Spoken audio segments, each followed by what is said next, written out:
aren't currently here. Okay. So the question is, how do you sign up for the in-lab participation? Currently, if you actually go into, let's see, you guys are probably closest to Allendale, is that right? Yes, sir. If you go into the old classroom building, so this would require actually going on classroom building, and then you go to the second floor.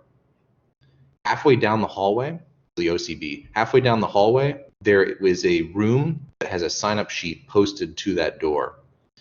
And there are time slots there. You can sign up for one of those time slots, and then you return at that time, and you'll have to go in there. It takes like 10 minutes. I'm not exactly sure what she does for her study, but you come back, you participate for 10 minutes. She gives you proof that you've participated, and then you send that proof to me. That's the in-person way to do it. What she's working on is a way for people to electronically sign up through something like a Google Sheets document.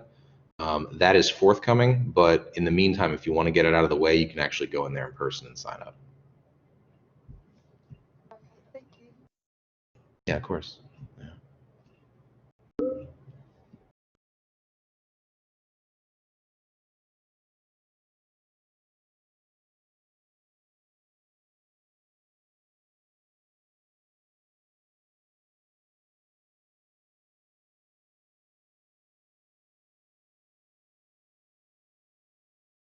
You know, I just muted myself. At this point in the class, I kind of want to. We're about halfway through, and so I want to gauge how everyone's doing in their classes so far, because I know that this is probably a weird semester for a lot of people. But how have things been? How's the workload? How are just, I don't know. What are your impressions of this semester relative to other semesters you've had? Anybody have any strong feelings about that? I've lost a lot of work ethic and drive. Oh, is that right? Yeah, just okay. Besides school, yeah, losing work. Yeah, that's. And has that been a?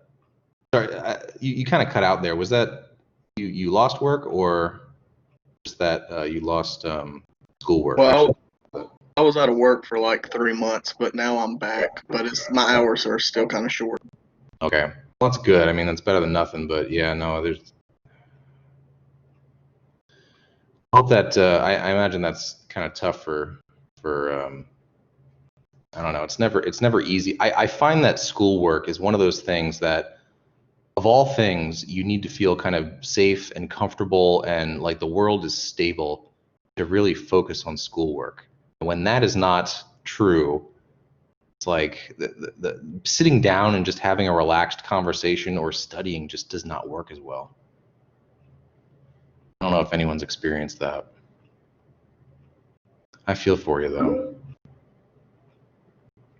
In terms of how this class is set up, has anyone had any criticism so far in terms of how I distribute information to you, what these discussions are like, what how the lecture recordings happen, the exams, etc.? Any feedback that you have at this point, now that you've experienced a good portion of my class? One thing I really like about the way you have your setup, you have like a what's due page, and it makes it really easy for us to know what we need to do, versus some are just like you have to go into everything to find what's due, which I really like how you do that. Good, I'm glad. Yeah, that's actually something I added like 1 week after the semester started, because I realized, even myself navigating the materials, I know how everything is set up, and just finding that. Okay, good. I'm glad. That's helpful. I like having like a set schedule because I can kind of like plan out when I want to do my schoolwork and when like I have other things to do. So I like that. Yeah. I actually find that this is one of the improvements that I see upon in-person instruction, is that you can kind of just be given stuff for a week and then you tackle it when you want, which again, for people with crazy schedules, or you never really know when you might be called into work or what you need to do at any given moment. It's sometimes better to have those longer deadlines as opposed to having to get something done before the next class, which is 2 days from now, kind of thing. Yeah. Okay. I've had some people say that they're just doing more work in school now than they ever have, because doing stuff online is is a real test in scheduling. You got to keep a calendar. You've got to stay on top of things probably more than you otherwise would in in-person instruction, where you have someone who's if you're sitting in a classroom and you're listening to someone lecture to you in person, you have nothing else you can do. Versus when you're doing stuff online, there are so many distractions, ways that you can kind of procrastinate. So I think it's a real test of conscientiousness, being detail oriented and kind of scheduling your own time, All right. Any other comments, suggestions? I'm open not just to positive stuff, but negative stuff as well. I do like this. I don't have a huge ego, so if you say something, if you criticize me, I'm not going to take it personally. I see it as a step towards improvement. If you don't want to say it here, email me. Just know that I'm receptive to that kind of thing. All right, cool. Well, welcome back. So in the past, we have a lot to cover. We have a lot of ground to cover today, so you're aware. And I want to start out by touching on this point that I made last week. I made the claim that your perception, which is the chapter, we just finished that up this past week, that your perception is an emergent product of sensory processing. I introduced the concept of emergence. Does anyone want to describe to me what emergence is in their own words? What was that concept? What is emergence?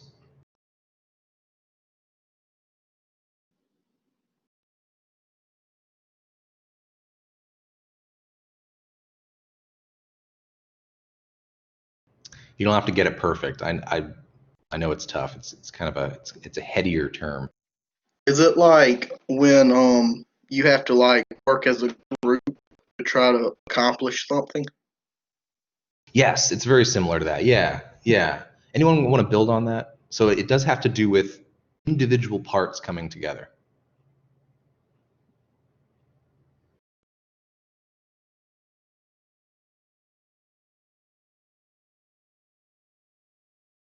This is the idea. Maybe like something is dependent on something else to form something bigger. Yeah. So if you have a collection of smaller parts and you put those smaller parts together, you get something entirely new. So that is, by combining many smaller parts that are incapable of doing that bigger thing that you're going to create, by combining those smaller parts, you end up getting some property that none of those individual parts have. So my examples were things like atoms, right?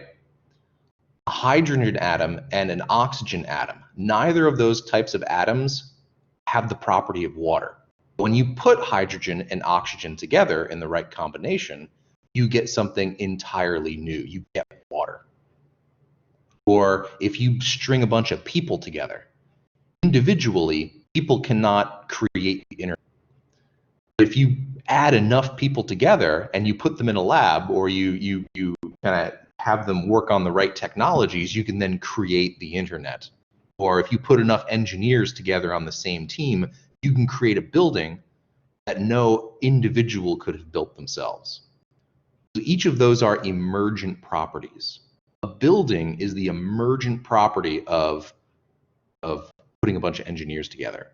Water is an emergent property of putting two hydrogen atoms with an oxygen atom. So you're getting something entirely new from combining smaller components. So explain to me, how is perception an emergent product of sensory processing, given what you know about perception now?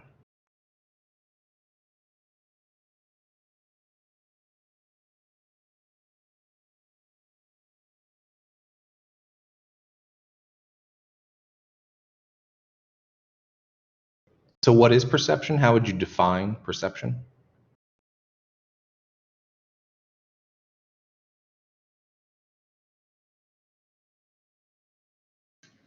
A method in which the brain converts sensation into meaningful experiences. Good. So you're converting sensations like light, sound, taste, etc., into something that's meaningful to you. Okay. How is that emergence? Could you explain that? Could anyone explain that?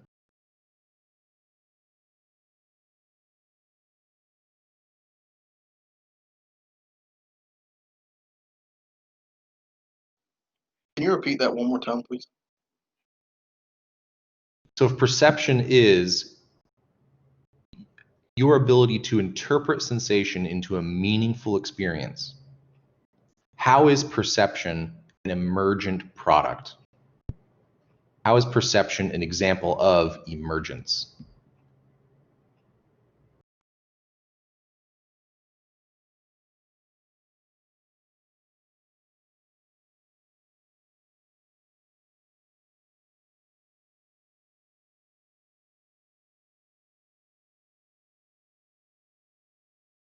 It's a tough one. I know, critical questions, critical thinking questions on a Monday morning never always go quite as I planned, but. So what you're doing is, with a perception, the way that your brain interprets information, light does not inherently have meaning. Sound does not inherently have meaning. Taste does not inherently have meaning. It's only really once you put all of those things together. So let's say that you're eating a hamburger, right? And you see the hamburger, you see what it looks like, the fact that it has meat, that it has tomato, that it has lettuce, that it has a bun. And then as you put it in your mouth, you kind of have that touch sensation of your teeth hitting that hamburger and it sinking into the hamburger. That's touch sensation. Plus maybe the sound, maybe that kind of sound of the bun crunching because it was a nice crispy bun, or the lettuce crackling. And then you also have smell. You smell the odors of the meat and just maybe it's a fresh bun. All of those things together, coming together, give you that experience of that is a delicious hamburger. You see it, you feel it, you taste it. It's all coming together all at once. And so you have a perception of what it's like to eat a hamburger. You created that perception by combining each of those individual elements. What it looks like, what it tastes like, what it smells like, what it feels like, and what it sounds like, I guess. So you're putting together individual parts to create an entirely new experience, something that's meaningful, the experience of eating a hamburger. Okay. If that's at least somewhat clear, that's all we need for now. We'll build on this idea. But I want you to at least have that basic down is your perception is an emergent property. So your experience right in front of you of say whenever you're eating a hamburger or you're listening to me right now, what you're learning right now is also an emergent property. You're seeing me, you're seeing my PowerPoint. You're seeing this, you're hearing the sound of my voice, you're connecting it to content, the other content you know, and so together you're having an entirely new experience, learning something that you've never heard of before, potentially. That's an emergent property. Okay, well, given that we know this about perception now, what we need to do next is we need to take what we know and transition into our next chapter, which is on consciousness. The connection between perception and consciousness is it's hopefully going to be easy to see in a little bit, but it really takes a little bit of effort to kind of bridge this gap. So I want to take my time here. I'm gonna try and bridge that gap by presenting an idea to you, and that is, let's think about what we know about the brain. What we know from what we've learned is that the brain, its purpose, its function, the reason you have a nervous system is that it's there to interpret sensory information. That's perception, right? Interpretation of sensory information. You're trying to make sensory information meaningful to yourself. So we know the brain does this, okay? Another thing that we know that I haven't touched on much is that the way that your brain interprets information, the way that you perceive something, generally assists in survival. You have a brain and it interprets information because interpreting that information helps you live longer than if you didn't interpret information. For example, if let's say that you were living out in the wild, you're out in the wilderness, okay? And you have a number of options for food, okay? And you stumble across a berry bush and you start eating some of those berries. And the berries taste good.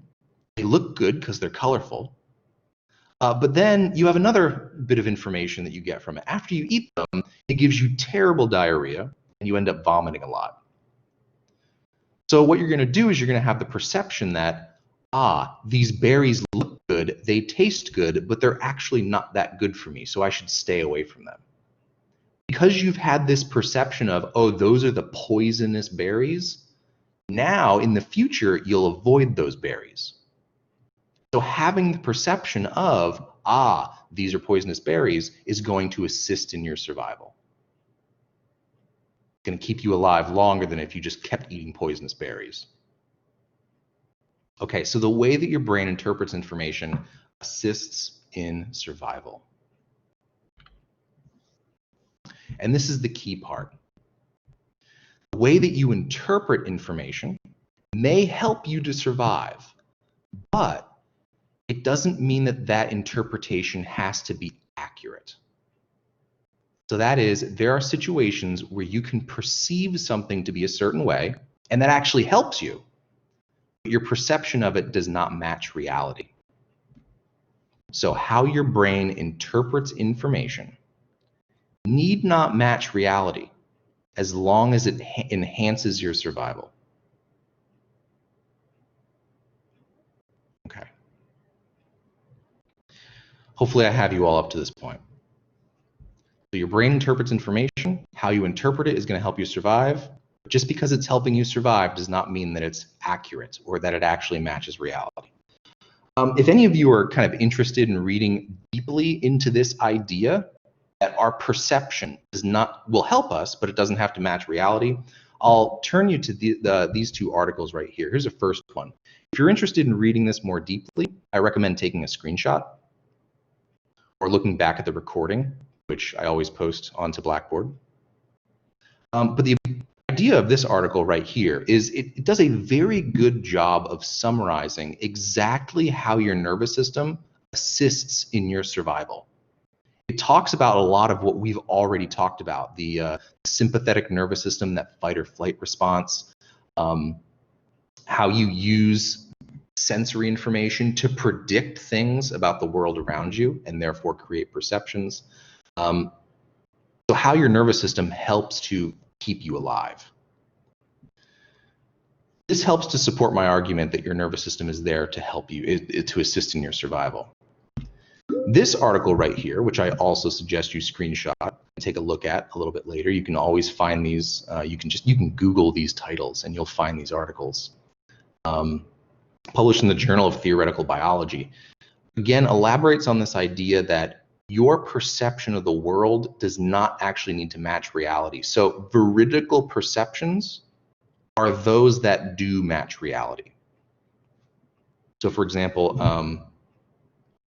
if you, I'm trying to think of a good relatable example here. If you are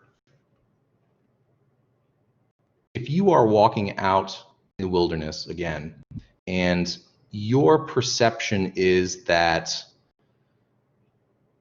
any berry that is red is poisonous, and you come across red berries and they are actually poisonous, that is, your perception matches the reality of what berries are like, and that is a veridical perception. So that is, your perception matches reality. But it doesn't need to always match reality. There are red berries out in the wilderness that you can eat that are not poisonous. So you can hold a belief, a perception that something is poisonous, and yet it's not actually poisonous. However, all you have to do to survive, for your brain to help you, for your nervous system to help you, again, your perception does not need to be true. All it needs to be is good enough to help you survive. So for you to believe that all red berries are poisonous will possibly get you to skip over some really good berries, but overall it'll help you to survive because you'll avoid the really bad poisonous ones. So there are situations where your perception can be wrong. It doesn't match reality, but it still helps you in some way. All right. Take a look at these two articles if you really want to read into this. To relate this, maybe to give some examples that are going to be easier to digest, let's go back to some of the concepts that we've already covered in this class to show that perception does not need to match reality. Think back to our cognitive biases. Remember, these are the tendencies to think or behave in a certain way.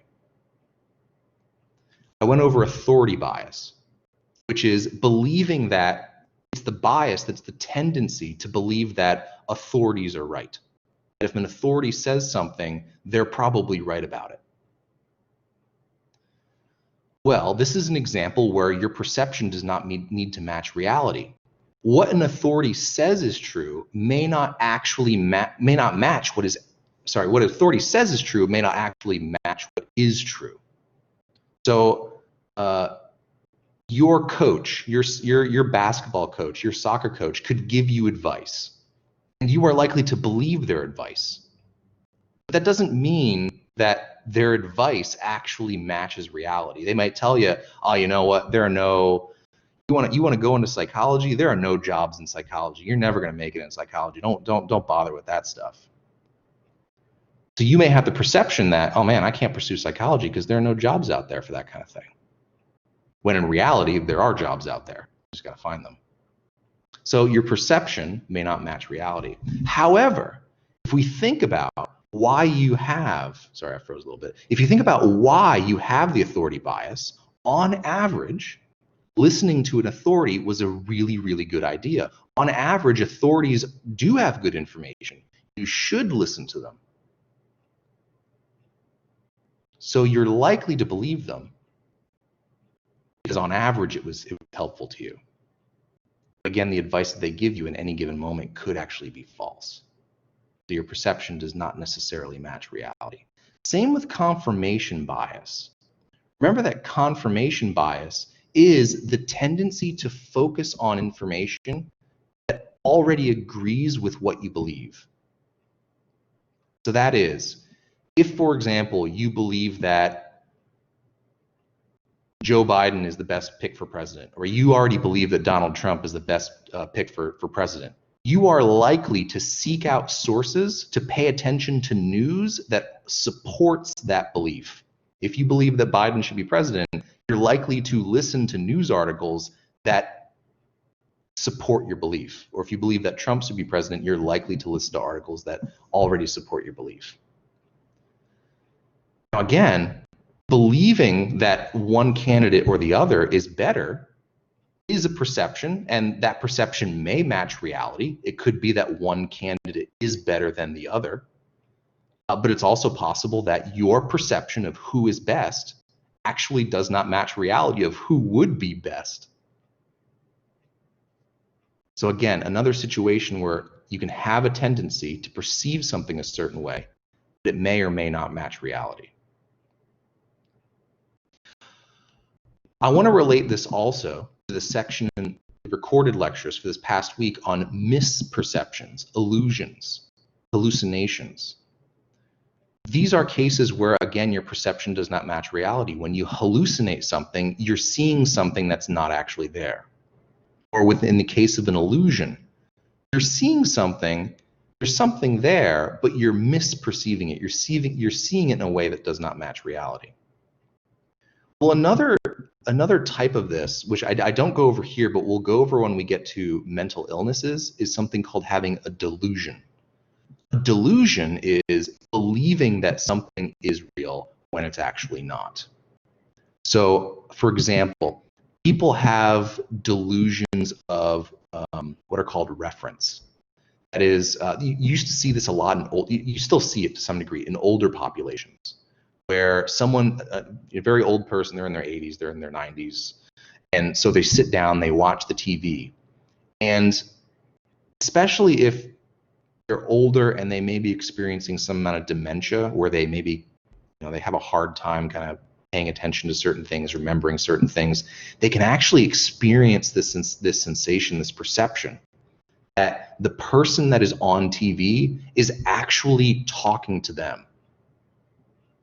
So that is, if there's an announcer on a news station and they're saying something, they may believe they're saying that specifically about me. That's called a delusion of reference. You're believing something that is not actually true. That's a delusion. And that's very common to a psychological illness called, or a disorder called schizophrenia. We'll talk about that.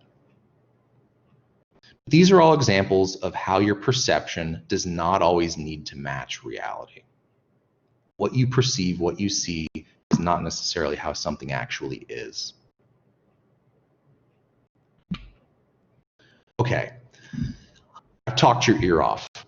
Does this make sense to anyone in such a way that you could think, okay, are there any other examples in which in your life you've noticed that your perception does not necessarily match reality? Can anyone give me an example of that? Has anyone experienced that?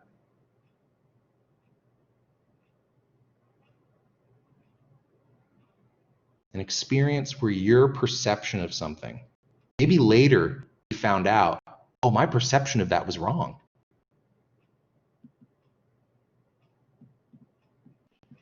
In a math class.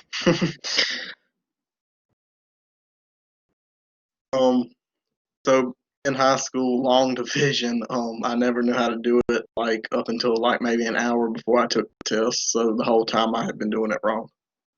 Oh yeah, that's a great example, right? Is you could be practicing something in the wrong way. And so you're like, yeah, I'm really good at this. I'm super competent in this. And then you actually get tested on it and you realize, oh shit, I really didn't know that. My perception was off. That's actually, I like that. That's a really good example. You can say that about anything, maybe even practicing for a sport, right? Is maybe you learn to do a layup a certain way. Maybe you were in middle school, okay? And you had this really weird gym teacher and they taught you this really weird technique for doing a layup. And so that's what you do. That's what you've been doing in high school, you do into college or whatever. And then someone's like, dude, you could be a lot more efficient. This would be much better if you actually positioned your arms this way or put your legs this way and did a layup, right? That is a situation where your perception of what is true could actually mismatch reality. Other examples like that.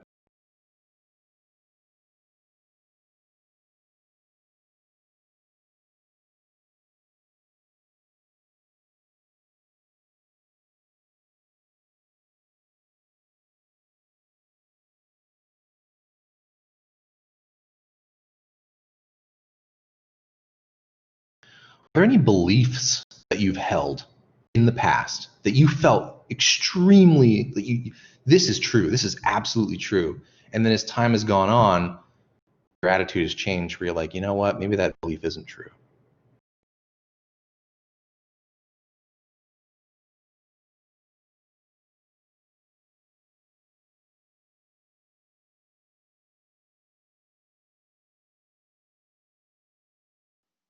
Not with me personally, but I think kind of as society, maybe politics.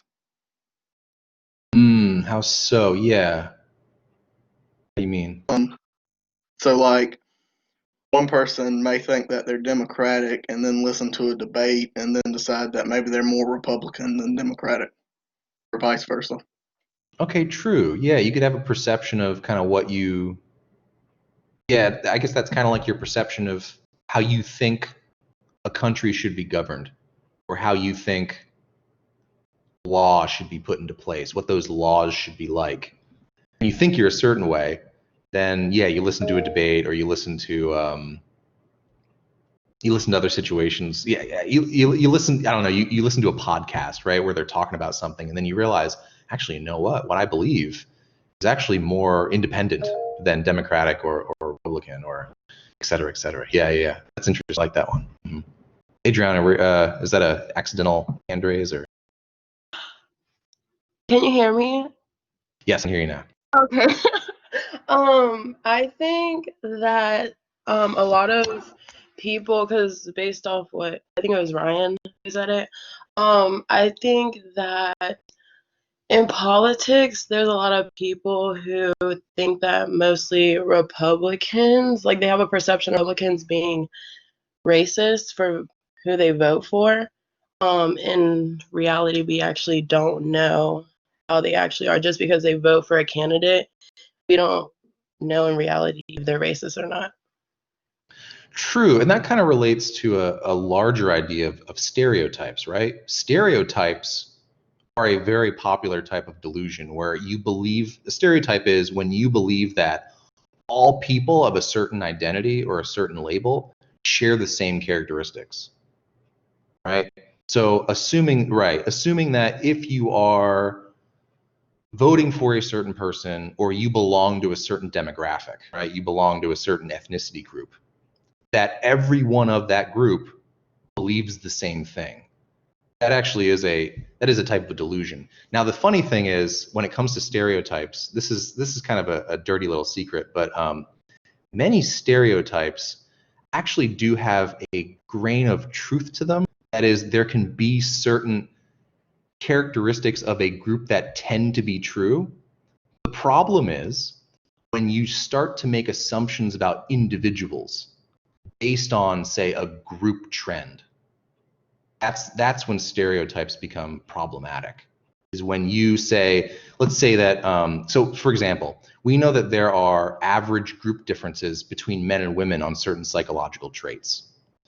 For example, in terms of risk taking, men tend to be more willing to take risks just with their body in general, but kind of risk-taking propensity, willing to do things that potentially harm yourself at great cost and with potential reward. So men are more score higher on risk-taking than women tend to. That is just true. I mean, that is something that we can empirically document. We can actually measure that and test that, and we have, and that seems to be a consistent difference. However, if you then take that information and you start to assume things about an individual from that information, then that is problematic. So if you assume, if you're hiring people for a position, you run a business, and you need someone who's willing to take risks. Maybe it's I don't know, maybe you're like a stockbroker or something, right? Where you really have to make the decision to take a risk or not. And then you say, and you get two candidates, one's male, one's female, and you say, you know what, I don't want to hire this female candidate because I want someone who's willing to take risks. That's problematic, because that woman could actually be individually higher on risk taking than all other women, and possibly even that other male. So you can't assume traits about an individual based on kind of group trends of the group that they identify with or that they belong to. So that's just a really long way of saying, yes, you're right. Stereotypes, kind of making assumptions about people based on their whether they belong to a certain group, that tends to be a very common type of delusion, a very common situation where your perception does not match reality. Yeah. Good ones. Good ones. All right. Let's keep this in mind. We're going to move on to consciousness now. And I think we're going to see where these two ideas coalesce in just a bit. But as we get into consciousness, the first big step is we need to define it. And normally I leave the content, this kind of content, for recorded lecture, but there's so much here that I think that we can discuss and talk about that it's worth talking about right now during the discussion. So I don't know, if you were just you've clearly never taken a class on consciousness before, you've heard the term. How would you define consciousness just in your day-to-day life? Something like you believe in deep down, even if you wouldn't like say it in a normal conversation. It's just something that you kind of keep yourself and believe in deep down. Okay, so make a distinction, not conscience. I think you're thinking of conscience. So that's kind of like I got you. like your moral code. Yeah, that's like your moral code. I know what you're talking about. That's conscience. I'm talking about consciousness. does it mean to be conscious? Like just having awareness of like internal or external existence. Yeah, good. So part of it is awareness. It's being aware of things that might be going on outside of you, but also possibly within your own mind. Okay, good. So part of it is awareness. Are there any other aspects of consciousness? So is consciousness just being aware, or is it more?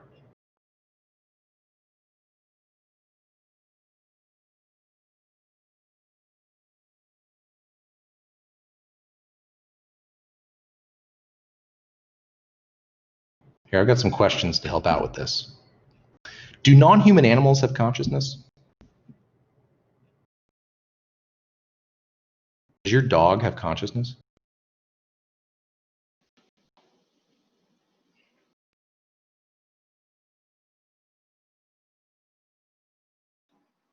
I mean, they're aware of like their surroundings. Okay. Yeah. Okay. So if we're just talking about consciousness in terms of awareness, dogs do seem to be aware of things around them. Does a dog have the same kind of consciousness that you do?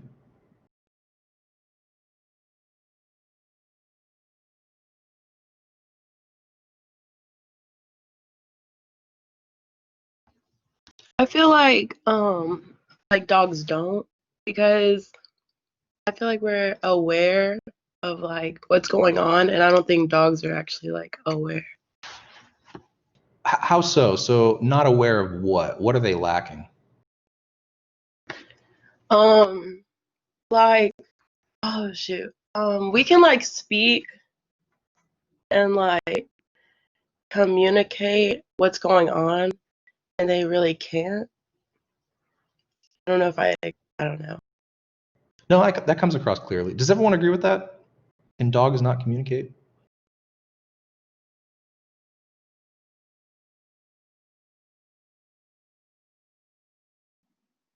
It depends on what you mean by like communicating. Like verbally, no, but like if they're scared, they might wrap their tail up, or if they're happy, they might wag their tail. So if you consider that a way of communicating, then yes.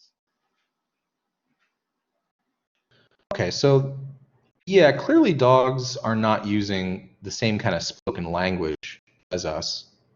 And I do think that that is something that tends to be fairly uniquely human, is we have a complexity of language that no other creature seems to have, at least we understand. But they do have a language. They can communicate with one another. They do it non-verbally, right? With, putting your tail between your legs or lowering your ears, or there are various vocalizations that a dog can make to let you know how it's feeling, right? There's also, I mean, if you go onto YouTube, you can find really good, or just watch any nature documentary. Almost always, you'll find at least one scene of a pack of wolves hunting something down, right? When wolves hunt something down, it's not just, say there are 3 wolves there. It's not just 3 wolves each independently charging at their prey. What happens is the wolves see the prey, and then maybe one splits off in this direction, the other one splits off in that direction, the other one goes straight on. And so they coordinate, they communicate and say, what I'm going to do is I'm going to chase this antelope or whatever this direction, and then you guys are going to come from the other direction and then ambush it as it's running away. That's pretty complex communication. Maybe they don't speak they don't use the same language as us, but they're capable of complex coordination. So they do communicate, and they seem to be at least conscious to that degree. I don't know if they would. I don't know if I'd say that they don't communicate, but maybe they don't at least communicate in the same way. There is some. At least they don't use a language as complex as ours. Maybe. Is an ant conscious?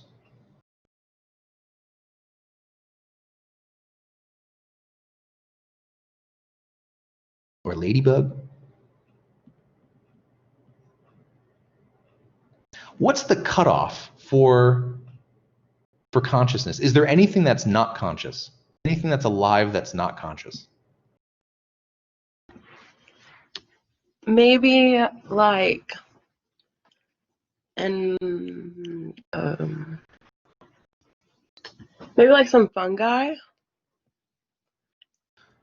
Okay. Why would we think that fungi are not conscious? That's defensible, Because I think. I don't think that it knows, like, I mean, it's alive, but I don't think it knows like how to feel. Okay, so it's alive. So does consciousness need to include this aspect of like feeling? What do you mean, like having an emotion or like touching? What do you mean by feeling exactly? Yeah. Like it really can't think. So like we're cautious around our surroundings and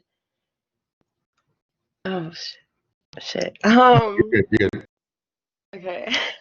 We, we are conscious. We are conscious of our surroundings. So it's almost like we have this experience of, okay, there's something in front of me, and if there's this teacup is in front of me, and if I want to lift up this teacup right now, I can make the decision to reach my hand out and pull the cup up here so that you can see it. So I think one aspect of consciousness that we kind of take for granted is we can kind of make decisions, right? That feels like a really important part of consciousness. Is not only that you're aware of something, but that once you're aware of it, you can voluntarily do something about it. Would we say, is that kind of what you're going for? Yeah, so like like how you said with the cup, like we can hold it up. It's like for like fungi, like or mold, or like any living thing that they can't really do anything about. So like for mold, I know like mold is like living in that. So like if you were to go like cut it or like stab it or something like that, it can't really be like, hey, no, don't do that. So it's just gonna take it. Right, yeah. So we can kind of get deep into this a little bit, of course, which is what we're doing. But one could say that mold is responding to its surroundings in a certain way. So for example, mold is likely to expand in the direction of food, right? So if you have a bit of mold and then you put food next to it, it does seem to, maybe there's not a decision made there, but it does seem to prefer to grow on a food source relative to non-food. Does it need to be conscious to do that? Or a plant. Plant is probably a better example. A plant, if you plant it somewhere and then it kind of there's more sunlight in one location versus another, a plant will grow towards the sunlight. Is the plant conscious to have grown towards the sunlight? Because that seems like a decision, right?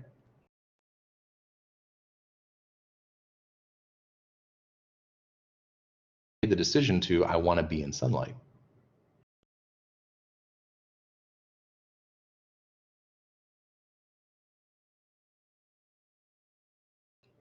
They're tough questions. We've already kind of addressed these in a little bit. Okay. I think where we're starting to land is consciousness is to some degree your awareness of the world around you.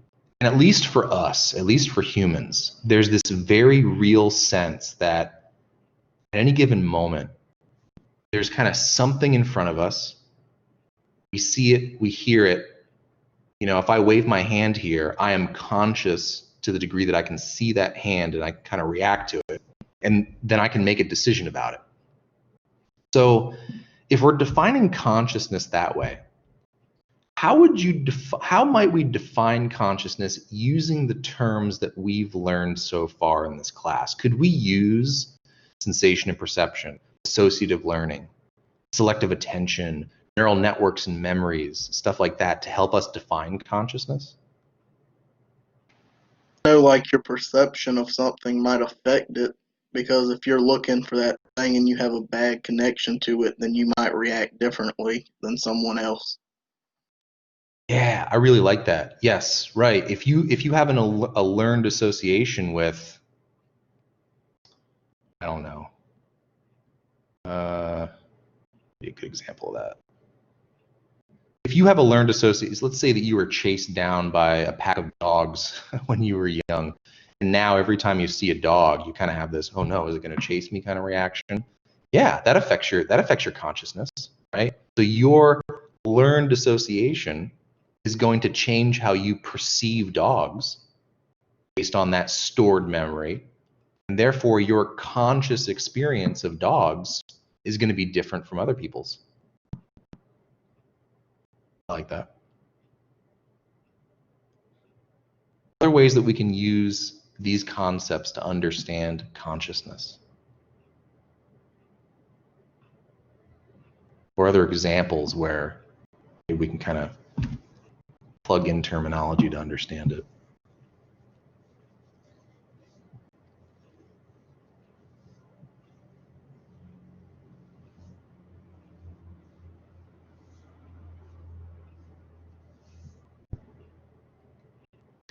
Here's the secret. So the reason that this is so hard is because no one has truly given a satisfactory definition of consciousness yet. If you go into the highest halls of academia where you have like philosophers of consciousness debating this topic, you're not going to get an answer. They don't agree. So for us to be sitting here in a Psych 101 class and not being able to define consciousness super clearly, not a big surprise. And don't feel too bad about it. We really don't know yet, because the problem is consciousness is kind of considered right now within the field of psychology as like the final frontier. Once we understand consciousness, we'll basically understand everything else. The problem with understanding consciousness is we have to use it to understand it, right? So you knowing that consciousness exists, you have to use your consciousness to think about consciousness, if that makes sense. So it's really hard to use something to define itself or to depend on consciousness to be able to even look at it. So it's just really hard. This is just one of those philosophical scientific questions that no one has there's just no satisfying answer out there. So what I'm going to provide you with is, I think, my favorite working definition. And I think it does a good job of describing the experience of consciousness. So I'm going to define consciousness as the experience of all mental activity. So it's your experience of how your nervous system interprets sensation, creates perception. It's your experience of your selective attention and where it's focused at any given time. It's your experience of what it's like to learn something and then to have a memory of something. It's your experience of cognition, which is just a fancy word for how you think, how you reason. All of it. Everything that your nervous system does collectively is going to create consciousness, your experience of all that mental activity. Another way to say this would be that consciousness is what emerges. It's that emergent property of all the mental activity that's going on in your nervous system at any given moment. So consciousness emerges from all of the activity within your nervous system and your brain. It's that experience, that thing that you have that experience that you're having right now. Okay. Well, given that this is our definition of consciousness, your experience of all mental activity, what we can do is we can meaningfully talk about what are called altered states of consciousness. So that is, what happens to your consciousness when you modify something about how the mental activity is happening in your nervous system. So if you change something about your nervous system, and you change how the mental activity is happening, you're going to change your consciousness. The best direct example, which we'll talk about in detail, not this week, but the following, is drug use, right? When you use a drug, what you're doing is chemically, you are altering your nervous system somehow. When you chemically alter your nervous system, that affects your mental activity. It affects how your nervous system works, how it operates. And because you're changing how the nervous system operates, you're changing your experience.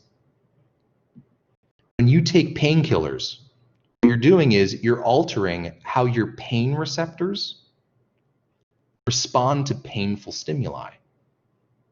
So your experience then, your conscious experience is you feel less pain. You're altering that mental activity. So you're altering your consciousness. I want to go over a few states of altered consciousness. In the next 2 weeks, we're predominantly going to go over in detail 2 things. We're going to talk about sleep and we're going to talk about drugs. But there are a few altered states of consciousness I at least want to touch on because I think that they're common enough and you'll actually encounter them in your day-to-day life that it's good to be aware of them. So the first one you're all intimately familiar with. You probably have done this while I've been lecturing. Daydreaming. I'll define this way. It is when your selective attention drifts from an external task to an internal personal experience. So as you're sitting here, think about what actually happens when you daydream. I'm sitting here and I'm talking to you right now. I just keep going on and on. I'm droning on and on. I keep speaking to you. And eventually you get bored of what I'm saying. So what you do is you might kind of, rest your head, you're sort of listening to me, but your selective attention drifts away from me to instead some personal internal experience you're having. Maybe, okay, it's almost lunchtime. You haven't eaten lunch yet. So as you're sitting here listening to me, really what you're doing is you're kind of looking inward and you're kind of going, you know what, I'm really hungry right now. You know what, I have some pasta waiting for me. It was some leftover pasta in the fridge. I really want that pasta right now. It's Alfredo, so delicious. And you start imagining what it's like to eat that Alfredo. Man, lunch is going to be so good today. So what you're doing is your consciousness is no longer responding to the outside world. You're now having an experience that is entirely made up by you. It's this internal personal experience. That's daydreaming. Rather than rely on the outside world, you're kind of relying on sensory input that's stored in your memory. You're relying on that memory of the pasta. You're relying on your memory of what it tastes like, the fact that you have it left over in the fridge. That's daydreaming. It's an altered state of consciousness. You are altering what your selective attention is paying to, is what your selective attention is focused on.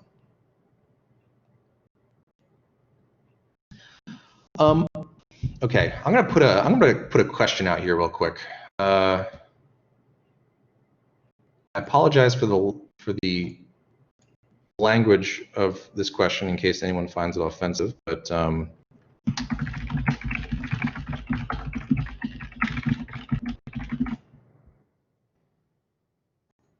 here's my question to you. Do you think that meditation is bullshit?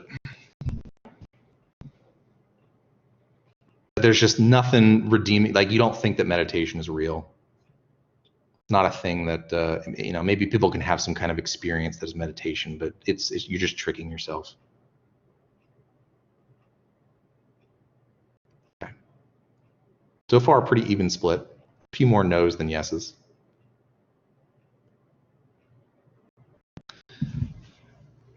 While we're waiting for to kind of go. So for a very long time, for most of my life, in fact, I thought that things like meditation and hypnosis were in fact bullshit. I thought that it was just one of those kind of new agey pop psychology, just something that someone, I don't know, it just seemed kind of exploitative to me. It seemed like, oh, well, how can you play with your mind and stuff like that? I've since changed my tune on this. I'm gonna close this poll. See 4 non-responses. I got 4 people who are AFK. All right, ending the poll. I'm a very skeptical person. I require evidence to believe something. And so it has taken a very long time for me to find enough evidence for me to believe that meditation is something that actually exists. At this point, I actually do think that it's something. And I want to try and give you that evidence that convinced me. First, I need to define it though. So whatever you may believe, this is how we're going to define meditation. It is mental training. It is a type of training. As much as you would train physically at a sport or at, you would train to learn something for a class, this is something you have to train at. So it's not something that you just do and you're magically good at it, or you don't do and you don't even try. So it's mental training that aims to improve attentional and emotional self-regulation.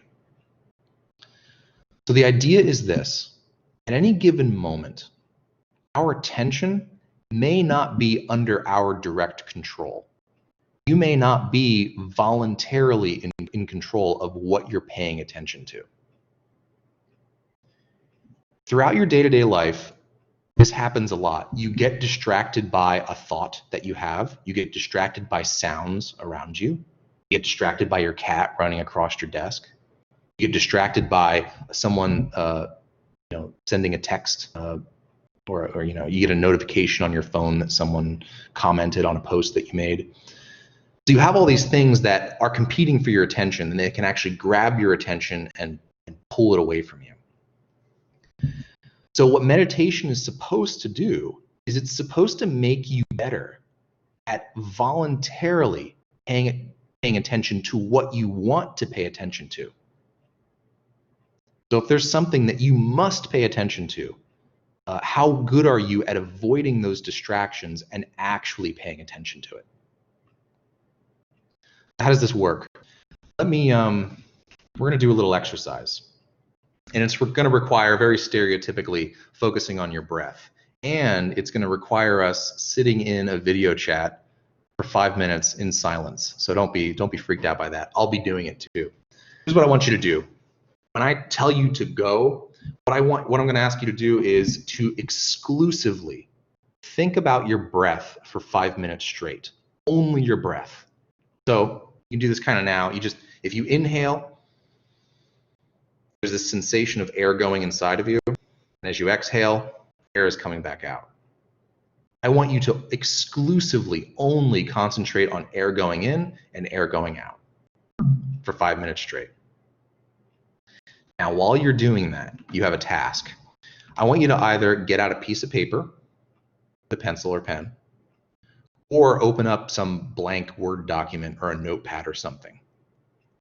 I'm going to ask you to make some tally marks, okay? As you're focusing on your breath, every time that your attention drifts to something else, so you don't think about your breath, I want you to take make a tally. So you're going to record the number of times that you think about something other than your breath for that 5 minute duration. Is that clear? And does that not make sense to anybody? All right. Let me set an alarm real quick, just so that you don't have to think about anything else. We'll know exactly when 5 minutes have passed. So it is 11:58.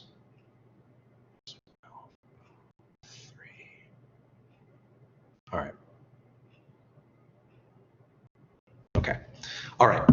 We'll start now. So focus only on your breath. Close your eyes. Don't think about anything else. And every time that your attention drifts, make a tally mark. Record it somewhere.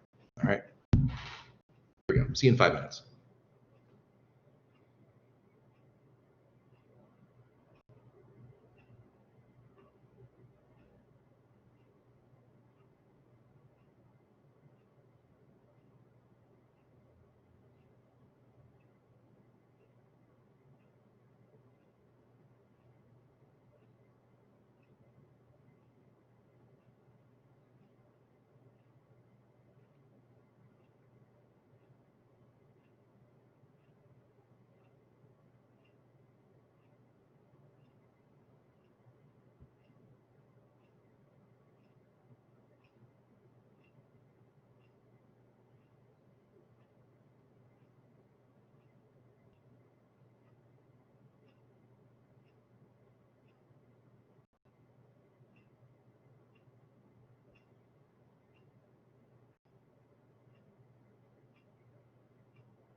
All right.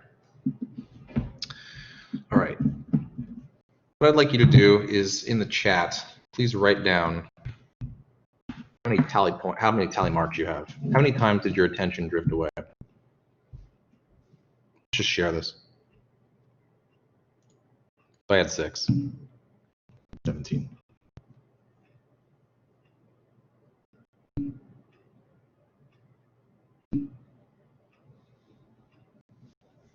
Collect some data here.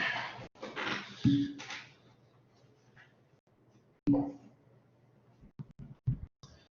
you want a specific number? Yeah, if you have it. I mean, if the tallies just fell off the page, then, you know, just yeah. Okay.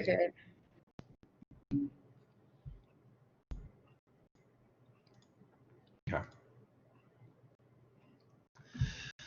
So this is evidence that you're not entirely in control of your own attention, right? If you had 100% control of your attention, then you would have 0, right?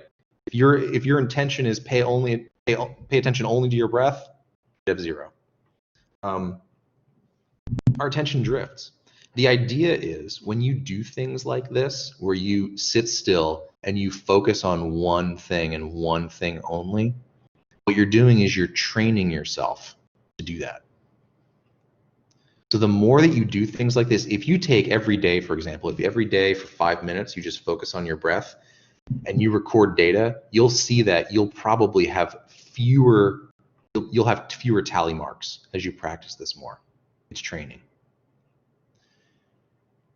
Could anyone see a real life benefit to being better at this? Does anyone do meditation? Has anyone meditated before?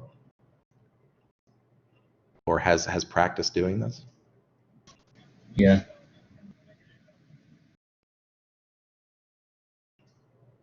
I've had students tell me that doing this, so first off, even non-students, tell me that doing this can help with anxiety, first of all. A lot of anxiety, of worrying, of feeling like, oh my God, I've got so many things to do, is that your mind is constantly racing between many, many different things at once. You start thinking about the homework that you have to do, but also the fact that you have to drive your sister to school, or that, oh no, I forgot to do that, I forgot to study for that test. And so your mind is kind of flitting between many different things at once, and that's a very anxious experience. If you can effectively focus your attention on just one thing at a time, what that allows you to do is to push that anxiety out and just focus on what's in front of you and get that thing done. Then once you've got it done, you've got one less thing to worry about. So it's kind of a way of cutting through all that noise and just focusing on what's in front of you, what you can actually get done. So it can help a lot with anxiety. It can help a lot with studying. One of the problems that a lot of students have with studying is you are staring at a page and you want to be digesting what's written in front of you, but you can't help thinking about, you know, another test that you have to take or all these other responsibilities that you have. So being able to focus your attention and have that control can help you to study. This is, I find, I'm not a huge advocate, I'm not like a excellent practitioner of meditation, but I have at times adopted it at certain moments in my life. Oh, it also helps with sleep. I sometimes will meditate right before sleep, because with sleep, what can prevent people from falling asleep is, again, their attention is racing everywhere. They're thinking about a million things. Their mind's going a mile a minute. Some people get this when they're like, you wake up randomly at 3 a.m. and you can't fall back asleep, so your mind just starts wandering everywhere. If you can, in that moment, just focus on your breath and effectively only focus on your breath, it will calm you down and it will make you more likely to fall asleep. So try this, practice it. Record data. If you're a cynical type, record some data. Keeping track of how many times your attention drifts while you meditate, and you'll notice that as time goes on, you'll get better at it, and your attention will drift less. Here's my therapy for today. All right. One last type of altered state of consciousness I want to get to before the end of class is hypnosis. This is so important to talk about, I've dedicated an entire slide to it. You've probably heard all kinds of things about hypnosis. This is what it is, and this is all that it is. It is when you pair together relaxation, intense concentration, and focused attention. Not mind control.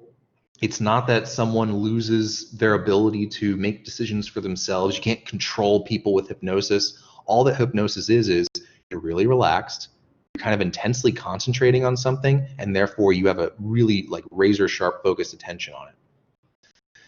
You have all been hypnotized at some point in your life.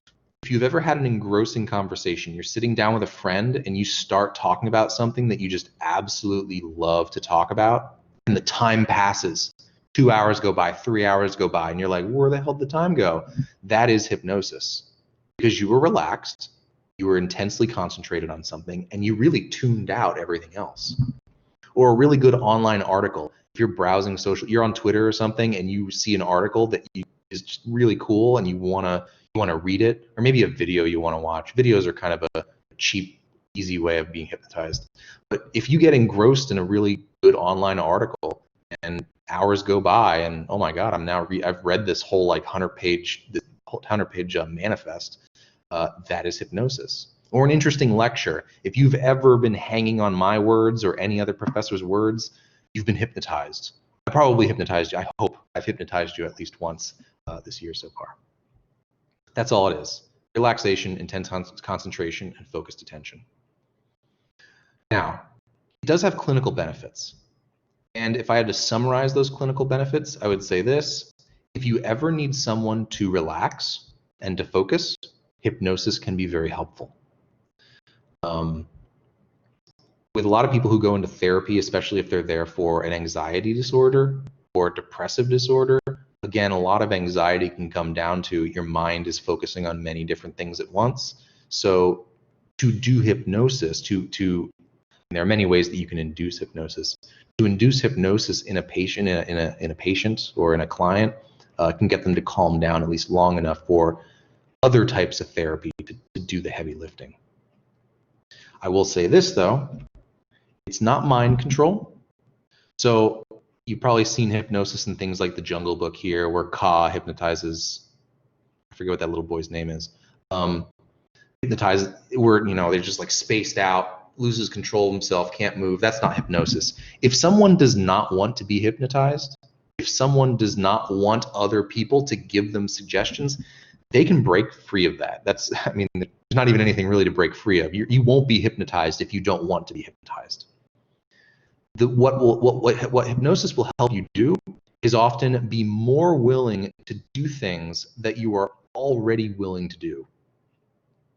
So that is, if you really want to do something, but you're anxious to do it because you're afraid of what other people will say, or you just can't, it just doesn't fit with your identity, or just something is blocking you from doing that.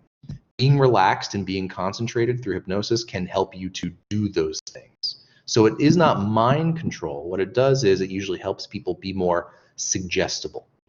That is, they're more willing to do things that you suggest to them if they already want to do those things.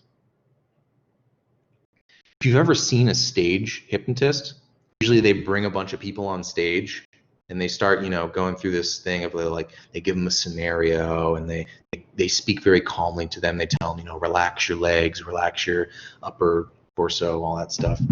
And they kind of tap out people and people have to get off stage. It's because they're recognizing the people who don't want to be hypnotized, who are up there because they think they're going to be forced to be hypnotized, and then they're like, this guy isn't going to get me. They know how to find those people. The people who remain up on stage are usually those who are kind of like, you know what, I'll lean into this. Yeah, go ahead and hypnotize me. I kind of want to feel it. I want to know what this feels like. So they're willing to do all the things that the stage hypnotist will suggest that they do. So it's not mind control, but it will make you more suggestible. Here's another really important point. Hypnosis is not what's called a behavior cessation aid. Cessation means stopping. So if you want to stop some behavior, hypnosis will not help you do that. There was a big trend like 20 maybe 30 years ago, where they'd come out with these hypnosis files, these hypnosis like audio files. I remember that my mom used to use these, where she'd, this little audio file would instruct her to like sit on a really comfy chair, just like lay back, get relaxed.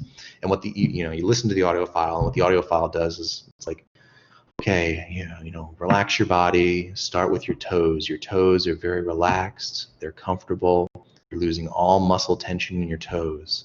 Now you're starting to relax as it moves up your feet into your shins, and then your knees are nice and relaxed, which flows up into your thighs, and your thighs are losing all of their tension, and then your torso starts to relax, and your upper body, and your body's just melting into the chair. And it like goes through this like stepwise progression where you're just told to relax yourself, let go of the tension in your muscles.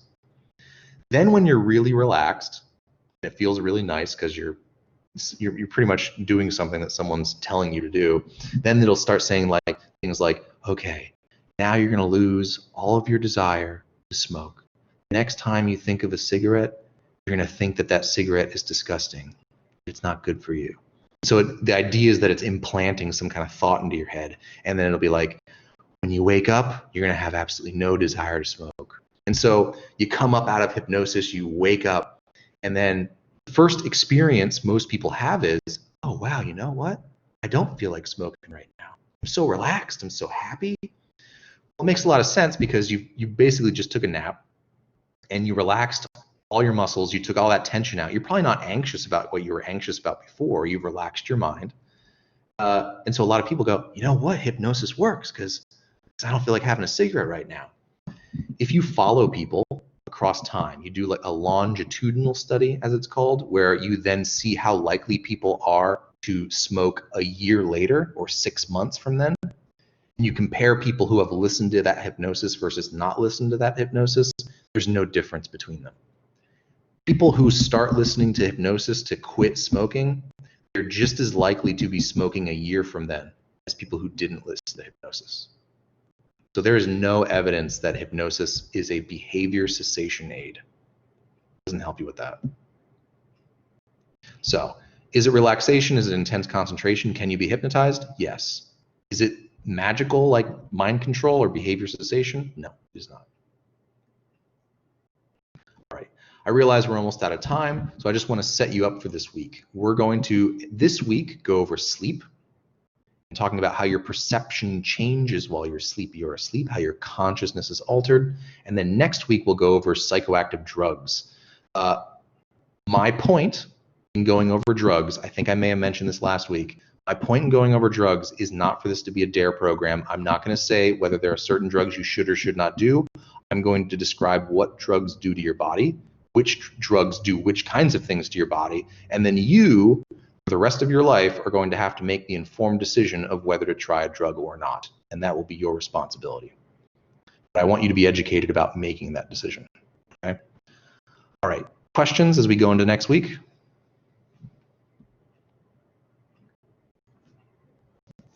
All right. Thank you all for being here. Remember, get that research participation done, and I'll see you next week. Thanks, everyone. Thank you.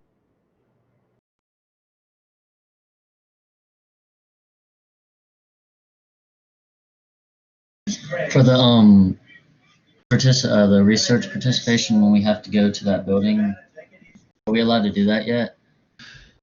Yes, right. Yeah, I should have mentioned that. I've been waiting because I want her to have the electronic sign-up sheet done. But yes, if you want to get it done now, yes, you can go to OCB, the old classroom building on the Allendale campus. Go to the second floor. There's a sign-up sheet there. You can start signing up for in-lab participation, and then you go back to that same room at whichever time you signed up for.